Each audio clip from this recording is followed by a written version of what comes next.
masih belum mandiri juga kemarin. Tapi toh Allah menghadirkan rezekimu dengan jalan yang ada. Mungkin lewat orang tua, lewat beasiswa, lewat tetangga. Itu kan rezeki dari Allah. Kalau Allah kemarin mencukupkan rezekimu, besok juga begitu.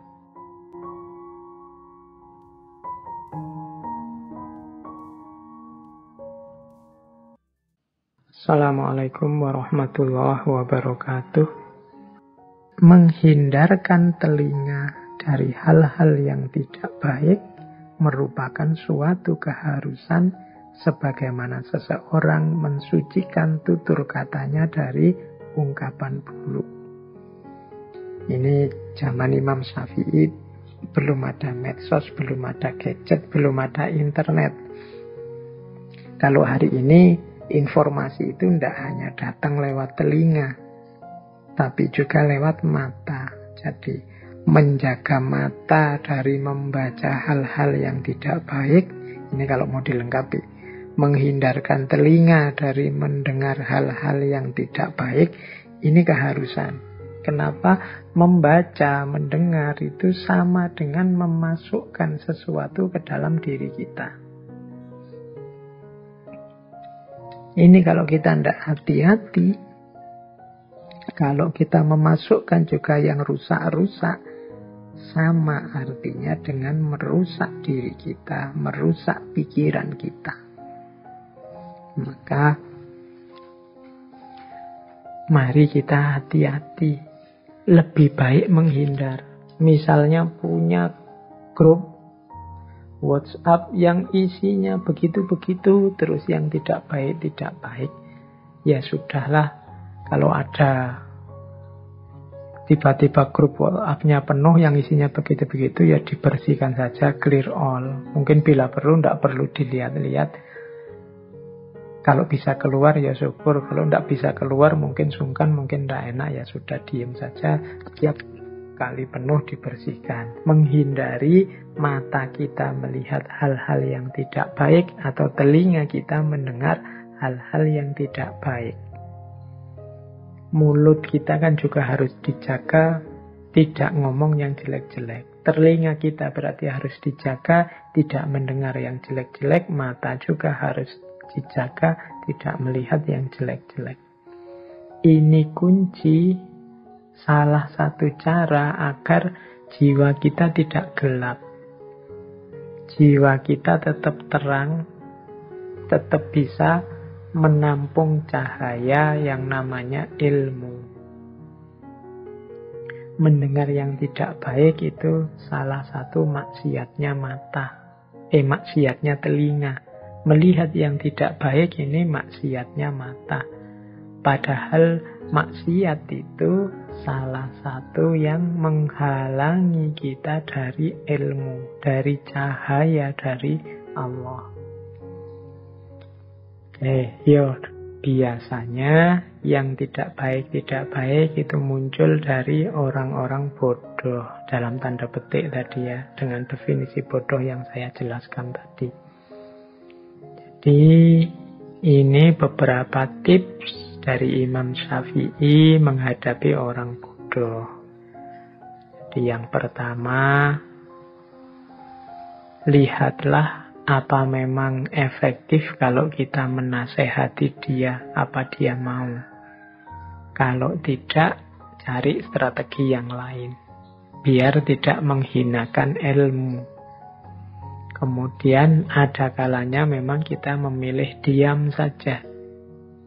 Meskipun begitu, kita tetap dituntut untuk bersikap santun.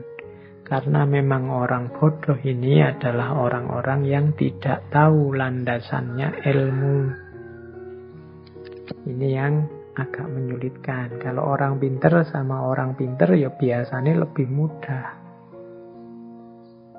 Bahkan ada adagium al-alim wal-alim kafa bil isyarah. Orang sama-sama pinter itu mungkin menasehatinya nggak pakai kata-kata yang panjang lebar. Dengan isyarat-isyarat saja sudah masuk nasihatnya.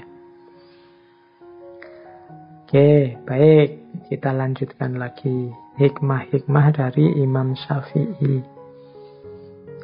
Semoga masih belum ngantuk, semoga masih belum capek. Ya kalau ngantuk dan capek ya bisa ditinggal tidur saja, besok dan kapan-kapan dilanjutkan lagi. Tidak boleh dipaksa. Syukur-syukur kalau malam-malam ada waktu, habis tahajud apa sebelum tahajud, untuk nambah ilmu. Imam Ghazali itu terkenal sekali waktunya di malam hari itu dibagi 3. Imam Syafi'i, mohon maaf ya, saya mungkin sering kepleset Imam Ghazali karena bolak-balik ngaji tentang Imam Ghazali. Imam Syafi'i ini dikenal waktu malam-malam beliau dipecah jadi 3. Sepertiga yang pertama untuk menulis. Ya kalau kita sebut saja untuk belajar. Sepertiga malam yang kedua untuk ibadah. Sholat, ngaji, dan lain sebagainya. Dan sepertiga yang terakhir untuk istirahat, untuk tidur. Oh, ini menurut saya memanfaatkan malam secara efektif. Boleh kita tiru. Jadi di setiap malam ada belajarnya, ada ibadahnya, ada istirahatnya. Yo ndak melekan belajar terus mentang-mentang ilmu penting semalaman belajar terus. Yo ndak ibadah terus, entah mengejar karomah apa mau ibadah terus, ndak juga. Ya juga ndak tidur terus. Yo imbang, ada nulisnya, belajarnya, ada ibadah, sholat dan lain-lain, ada juga tidur. Inilah Islam. Islam itu seimbang.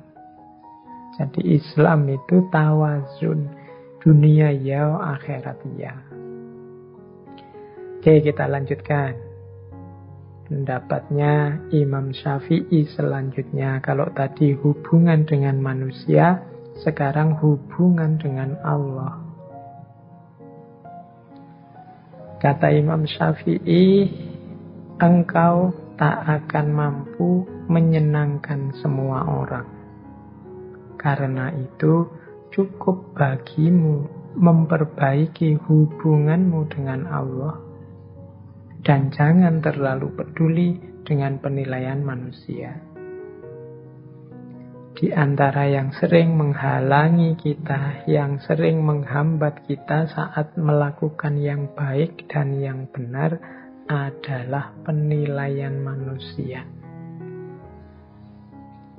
Loh, memperhatikan penilaian manusia boleh, tapi dia tidak boleh sebagai variabel yang dipentingkan melebihi yang lain, melebihi ridho Allah, melebihi kebenaran dan kebaikan itu sendiri.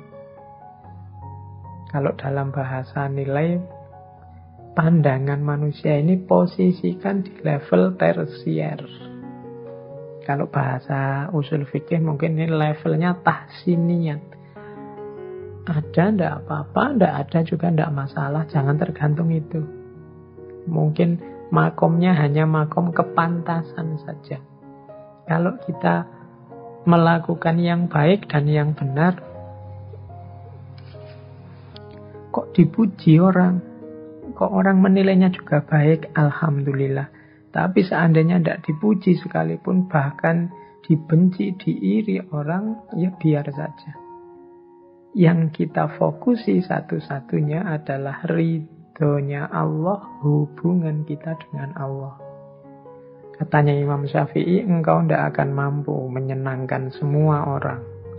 Sebaik apapun, seluruh sebenar apapun yang kita lakukan, kita sampaikan, akan selalu ada orang yang tidak senang.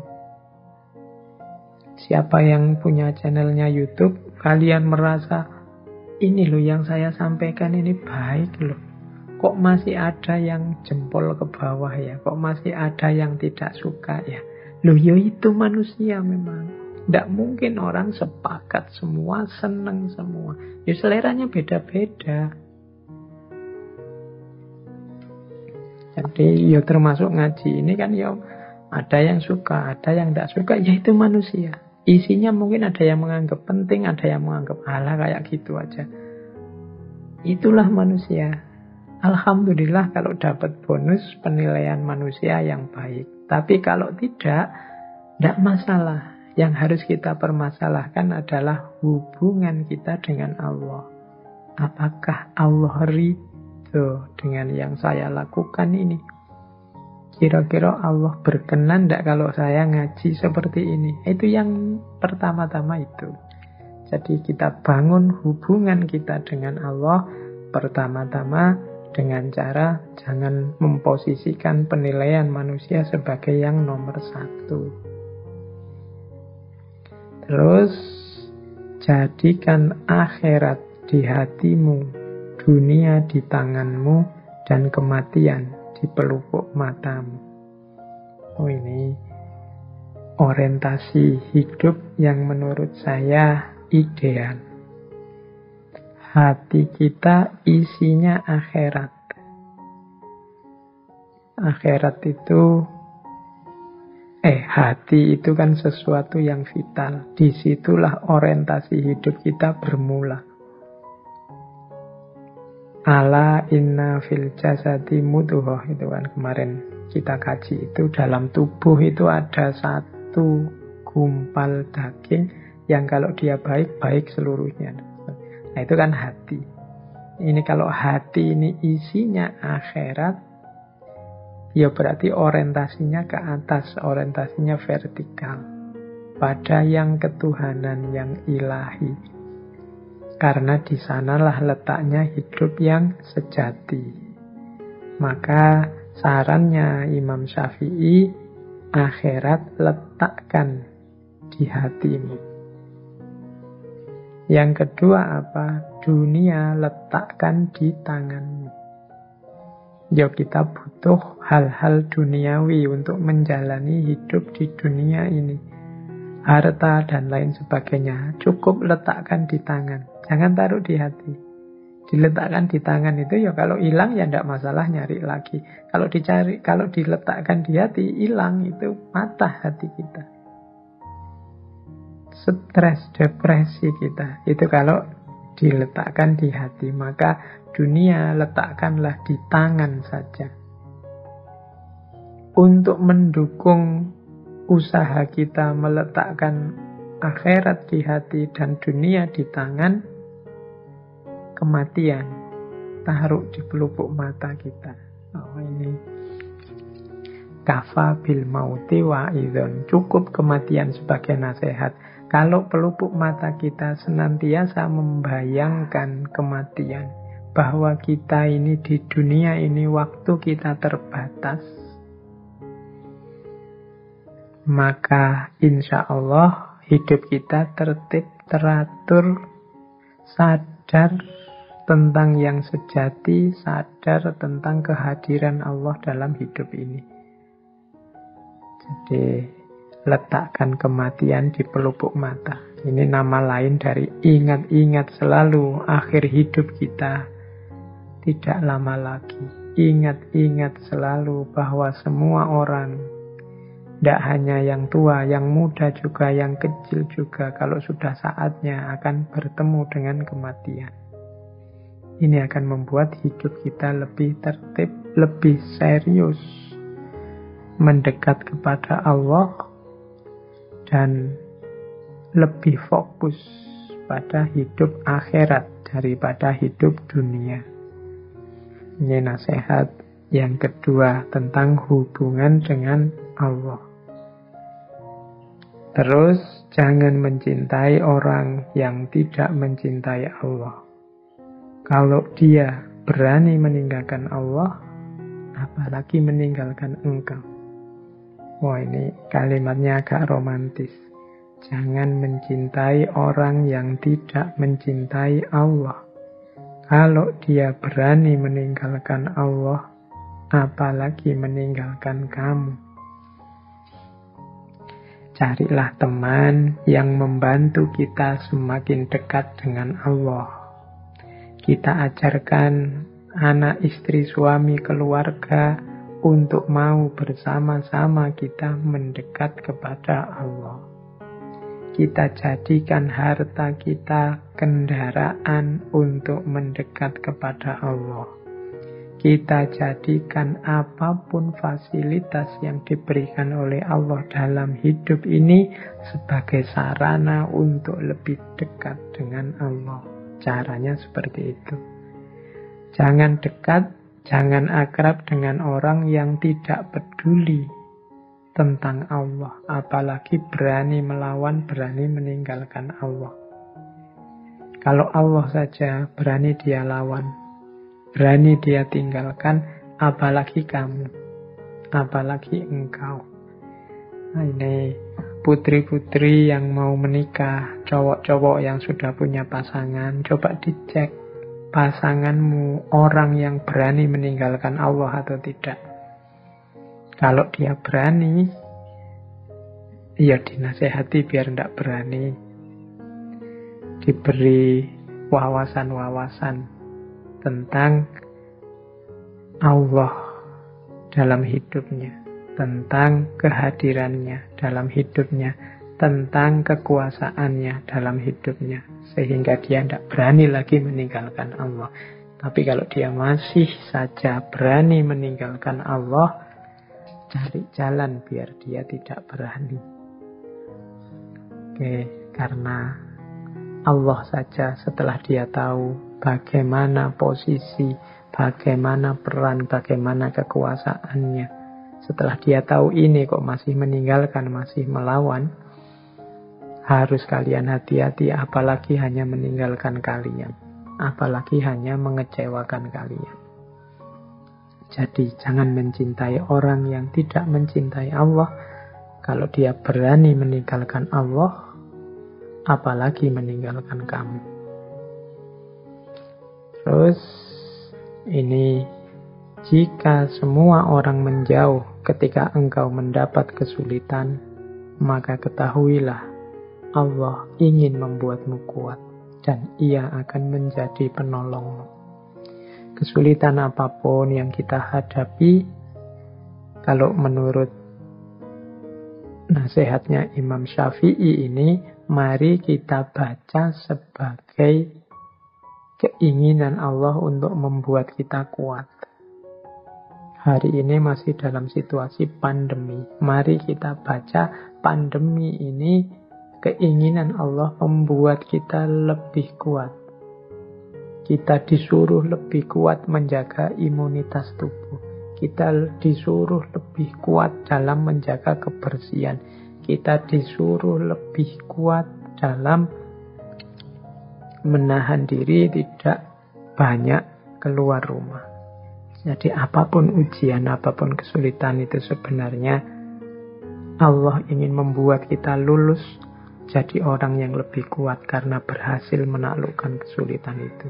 Dan jangan lupa, Allah juga nanti yang akan menjadi penolong kita.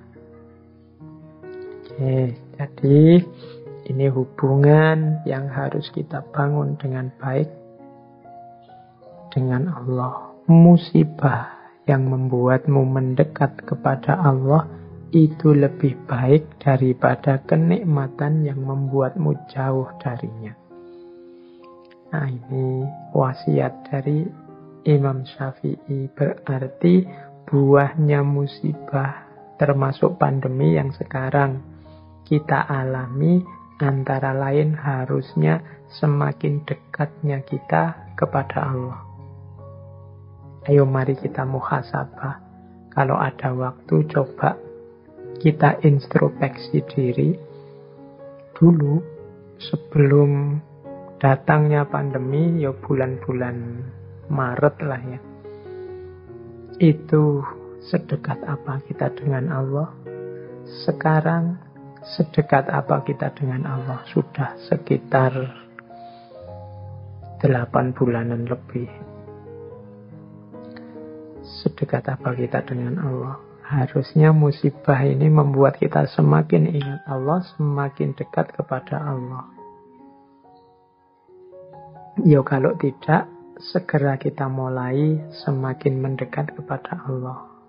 kita harus lulus. Wong kita ini sudah berat menjalani ujian, menjalani musibah. Kalau tidak lulus kan rugi kita. Semoga nanti kalau tidak lulus tidak ada remedi ya. Ujian susulan nanti tambah panjang lagi pandeminya. Atau jangan-jangan Pak ini kok pandeminya tidak selesai-selesai. Jangan-jangan ini ujian yang diremedi terus oleh Allah. Karena kita tidak lulus-lulus. Kita tidak tambah dekat kepadanya. Yo, mari kita introspeksi ya. Karena seperti dawuhnya Imam Syafi'i ini, musibah yang membuat lebih dekat kepada Allah itu lebih baik daripada kita tidak diberi musibah, hidup lancar, enak terus, tapi jauh dari Allah. Lebih tragis lagi, musibah yang membuat jauh dari Allah. Ini lebih tragis karena di dunianya sudah susah, mungkin di akhiratnya juga susahnya double. Oke, mari kita bangun hubungan yang baik dengan Allah. Nah, kita masuk ke tema yang lain. Tema hubungan dengan manusia sudah, tema hubungan dengan Allah sudah. Sekarang tema rezeki. Ini salah satu hal yang sering membuat kita galau. Sebagaimana Tuhanmu telah mencukupkan rezekimu di hari kemarin, maka jangan khawatirkan rezekimu untuk esok hari. Ini kan sering membuat kita gelisah, apalagi teman-teman mahasiswa. Besok mau jadi apa? Besok mau kerja apa? Besok bisa makan apa tidak? Bisa bayar kuliah atau tidak? Dan seterusnya. Loh, kalau kalian kemarin-kemarin bisa survive, kalian kan kemarin juga masih belum punya pekerjaan, kalian kemarin juga masih bergantung sama orang tua, kalian masih belum mandiri juga kemarin. Tapi toh Allah menghadirkan rezekimu dengan jalan yang ada, mungkin lewat orang tua, lewat beasiswa, lewat tetangga, itu kan rezeki dari Allah. Kalau Allah kemarin mencukupkan rezekimu, besok juga begitu.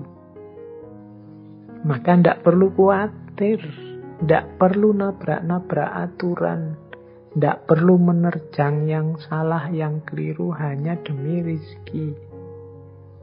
Rezeki sudah ada yang ngatur. Ini kalau diceramahkan mudah, tapi kalau dipraktekkan kelihatannya sulit. Orang selalu saja galau, selalu saja gelisah dengan rezeki. Kalau engkau tidak punya pekerjaan, gelisah, itu menurut saya manusiawi, karena manusia itu diantara fitrahnya adalah kerja. Punya aktivitas, punya penghasilan. Tapi urusan hasil, urusan rezeki jangan dikhawatirkan. Itu urusannya Allah. Sebagaimana dawuhnya Imam Malik minggu lalu yang kita kutip, bahwa lakukan saja sesuai bidangmu sebaik mungkin, sesuai yang harus kamu lakukan, tugas-tugasmu sebaik mungkin. Urusan rezeki kembalikan lagi pada Allah, karena Allah yang mengatur, Allah yang mencukupkan. Ini sama maksudnya dengan kata-kata dari Imam Syafi'i ini. Itu saya bawa sebuah syair yang terkenal sekali. Ini nasihat agar kita tidak mencampur uang yang haram dengan yang halal. Ia kumpulkan yang haram dengan yang halal supaya menjadi banyak. Yang haram pun masuk ke dalam yang halal, lalu ia merusaknya. Oke, ini ada cerita di balik syair ini. Jadi satu ketika ada seseorang yang menghadap ke Imam Syafi'i. Orang ini mengeluhkan rizkinya tidak cukup. 1 bulan dia mendapat gaji 500 dirham. Tapi gaji sebesar ini rasanya sudah besar. Kok masih susah memenuhi kebutuhan sehari-hari dalam 1 bulan. Orang ini mengadu pada Imam Syafi'i. Nah, nasihatnya Imam Syafi'i agak aneh. Katanya Imam Syafi'i, oke, bulan depan kamu mintalah gajimu diturunkan menjadi 400 dirham saja. Nah, ini aneh ya, orang merasa kekurangan kok gajinya tidak cukup malah diminta turun. Tapi karena yang meminta seorang ulama besar yang dekat dengan Allah, ya dituruti. Minta penurunan gaji. Bulan depan gajinya jadi 400 dirham. Tapi tetap 400 dirham pun dia masih kesulitan, masih kekurangan. Menghadap lagi pada Imam Syafi'i. Terus katanya Imam Syafi'i, wah ini ada yang salah. Coba kamu minta turun lagi 300 dirham untuk bulan depan. Ini orang ini semakin heran, loh kok tambah turun? 500 rasanya kurang, 400 masih kurang, sekarang disuruh 300. Tidak apa-apalah, yang menyuruh beliau insya Allah ada hikmahnya, ada rahasianya. Diikuti. Minta diturunkan 300 dirham. 300. Nah, setelah 300 gajinya, rasanya kok malah tenang. Rasanya tidak banyak lagi kebutuhan macam-macam. Rasanya kok cukup dibuat apa saja dalam 1 bulan. Alhamdulillah. Padahal kemarin 500 rasanya tidak cukup. 400 rasanya tidak cukup. 300 kok rasanya malah cukup. Kembalilah dia menghadap pada Imam Syafi'i. Kok bisa? Sekarang saya merasa cukup gaji saya, meskipun jatuhnya hanya 300. Nah, Imam Syafi'i terus memberitahu, wahai saudaraku, sebenarnya pekerjaan yang engkau lakukan itu memang layaknya gajinya hanya 300. Sehingga sisa yang 200 ini sifatnya kelebihan. Dan ini yang kecampur dalam gajimu yang halal. Sehingga membuatnya tidak barokah kalau dalam bahasa Islamnya. Karena tidak barokah, ya rasanya kurang terus.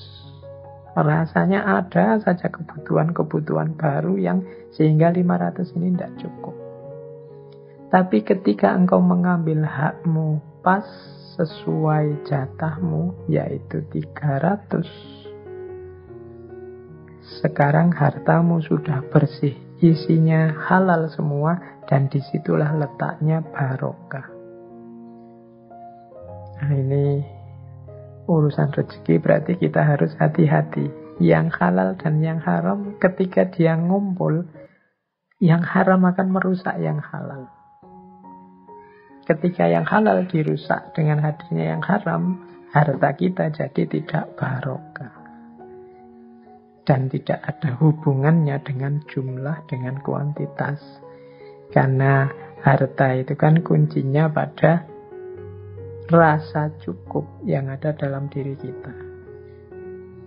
Oke, jadi ya ini untuk bahan renungan kita semua. Semoga teman-teman yang mendengarkan ini hati-hati dalam pengelolaan rezeki. Jangan sampai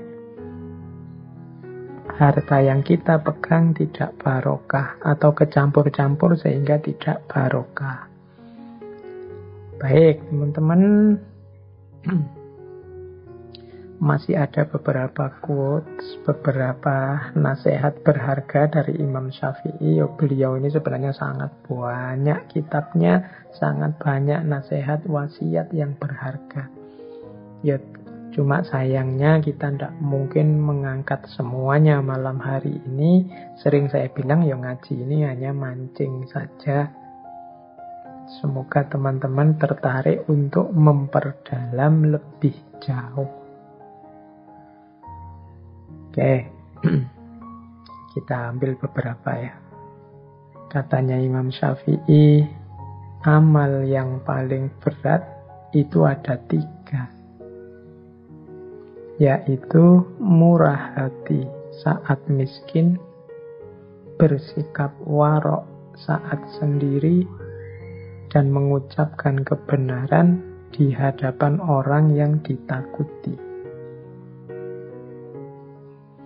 Murah hati saat miskin ini berat, karena orang miskin itu biasanya mentalnya kurang. Mentalnya masih butuh, masih ingin. Nah, ini mentalnya mental menerima, bukan mental memberi. Maka kalau ada orang miskin yang bermental memberi, ini luar biasa. Orang miskin yang mentalnya murah hati, ini luar biasa. Yang kedua, bersikap warok saat sendiri. Bersikap warok itu bersikap menjaga diri, tidak sembarangan, menjaga kehormatannya. Ini biasanya ya orang warok itu di hadapan orang lain. Kalau ada orang lain, dia menjaga nama baiknya, menjaga kehormatannya. Kalau ada orang, meskipun dia sendirian, dia tidak akan melakukan sesuatu yang menjatuhkan harga dirinya, menjatuhkan kehormatannya. Ini orang yang luar biasa. Karena termasuk amal yang berat. Kita itu cenderung, kalau tidak ada siapa-siapa, ya suka-suka kita. Tapi kalau masih ada orang yang mau menjaga diri saat sendiri, ini orang hebat. Dan yang terakhir, mengucapkan kebenaran di hadapan orang yang ditakuti. Nah, ini juga berat. Kalau ada orang yang kita takuti kan kita pengennya minggir saja, tidak bersentuhan dengan dia. Tapi kok orang ini saya takuti, tapi aku harus menyampaikan kebenaran padanya. Entah nanti apa resikonya. Orang yang berani semacam ini orang yang hebat. Mengucapkan kebenaran di hadapan orang yang ditakuti. Mungkin nanti setelah ini aku akan dihukum, setelah ini aku akan disiksa, setelah ini aku akan menghadapi banyak kesulitan, kesakitan. Monggolah, yang penting aku mengucapkan kebenaran. Makanya ini orang hebat. Jadi mengucapkan kebenaran di hadapan orang yang ditakuti.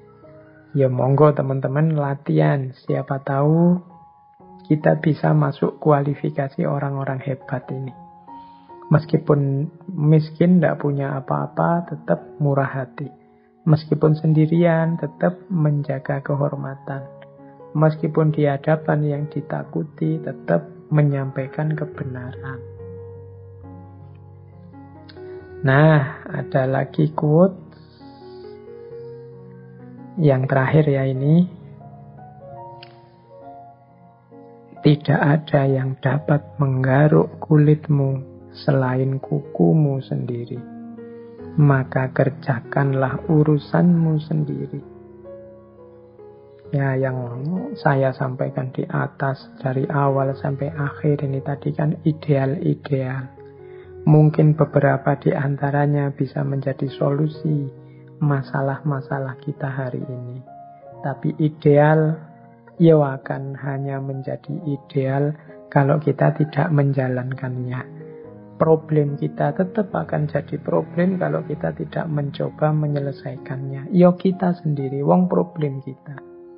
Kalau kita gatel kan kita garuk dengan kuku kita sendiri, dengan jari kita sendiri. Maka ayo kita kerjakan urusan kita. Ayo kita kerjakan, kita selesaikan masalah kita. Kita sendiri, tidak usah nunggu orang lain. Kadang-kadang kita itu hal yang bisa kita selesaikan sendiri, kita lebih suka menunggu orang lain menyelesaikannya. Kita lebih suka menyuruh orang, kita lebih suka menunggu orang, kita lebih suka kadang-kadang menunggu mood, kita lebih suka kadang-kadang menunggu situasi, kadang-kadang lebih suka. Akhirnya kerjaan-kerjaan kita semuanya terpending, semuanya keteteran. Nah, ini menurut saya quotes dari Imam Syafi'i ini bisa kita pakai. Tidak ada yang dapat menggaruk kulit kita selain kuku kita sendiri. Jangan menunggu digarukkan orang lain. Kalau orang lain yang menggaruk, mungkin gatalnya hilang, tapi karena dia tidak perhitungan jadinya lecet. Atau mungkin karena dia takut kita lecet, akhirnya gatalnya tidak hilang, cuma dilus-lus saja. Yang paling ngerti masalah kita itu ya kita sendiri.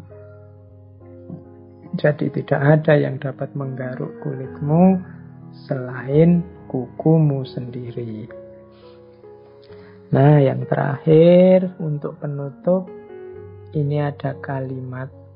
Kalimat ini tertulis di cincinnya Imam Syafi'i yang beliau pakai di jari kiri. Kalimatnya bunyinya ini. Kafa billahi fiqotan li Muhammad bin Idris. Artinya, cukuplah Allah sebagai pegangan. Cukuplah Allah sebagai sandaran yang dipercaya oleh Muhammad bin Idris. Nah, ini dibawa kemana-mana oleh Imam Syafi'i, mungkin untuk mengingatkan beliau bahwa hidup ini pada akhirnya kunci utamanya adalah keimanan kita, kepercayaan kita kepada Allah. Cukup Allah saja, semua masalah akan selesai. Cukup Allah saja, hidup ini akan beres. Cukup Allah saja, apapun kesulitan, kegalauan dalam hidup kita tidak akan ada artinya.